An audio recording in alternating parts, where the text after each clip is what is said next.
When the fullness of the time was come, God sent forth his Son, to redeem them that were under the law, that we might receive the adoption of sons. Galatians 4:4-5. The Savior's coming was foretold in Eden. When Adam and Eve first heard the promise, they looked for its speedy fulfillment.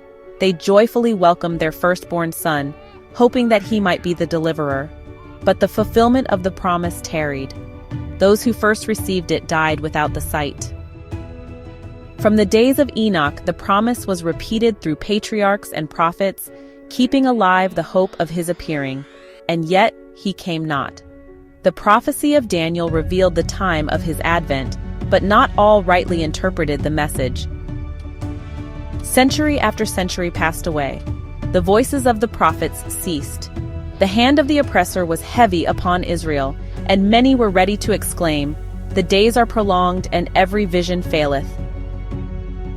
But like the stars in the vast circuit of their appointed path, God's purposes know no haste and no delay. Through the symbols of the great darkness and the smoking furnace, God had revealed to Abraham the bondage of Israel in Egypt and had declared that the time of their sojourning should be 400 years. Afterward, he said, "Shall they come out with great substance?"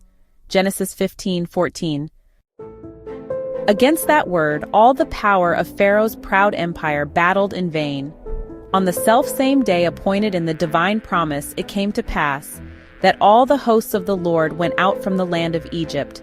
So in heaven's council, the hour for the coming of Christ had been determined. When the great clock of time pointed to that hour, Jesus was born in Bethlehem. When the fullness of the time was come, God sent forth his Son. Providence had directed the movements of nations and the tide of human impulse and influence until the world was ripe for the coming of the deliverer.